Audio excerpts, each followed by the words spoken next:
معروف مذہبی اسکالر مولانا طارق جمیل نے اپنے ایک خصوصی بیان میں کہا کہ جنوری کا مہینہ بھی اللہ کا ہے اور محرم کا بھی اللہ کا ہے۔ یہ تعصب کی بات ہے کہ جنوری کافروں کا اور محرم ہمارا مسلمانوں کا۔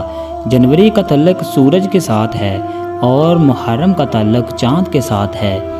دونوں اللہ تعالیٰ کے ہیں۔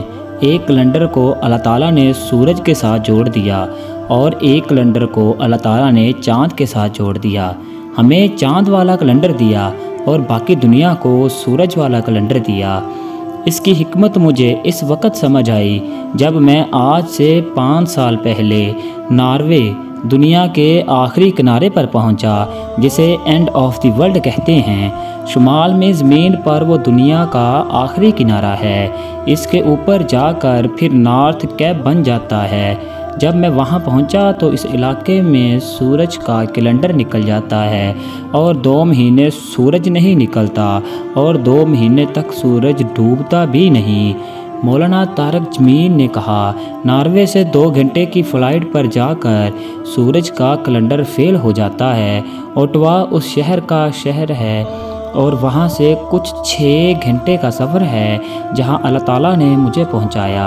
پھر میں نے دنیا کا آخری کنارہ دیکھا۔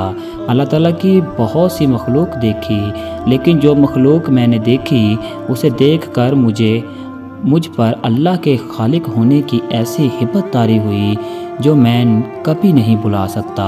ایسی مخلوق میں نے پہلے کبھی نہیں دیکھی۔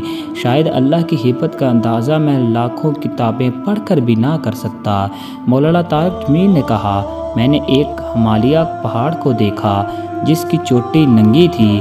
وہ سال میں 15 سے 20 دن کے لیے کھلا رہتا ہے، وگرنہ وہ سارا سال بادل میں ڈھکا رہتا ہے۔ ترجمہ: بے شک اللہ تعالیٰ ہر چیز پر قادر ہے۔ دوسرا ترجمہ: تم اپنے پروردگار کی کون کون سی نعمت کو جھٹلاؤ گے؟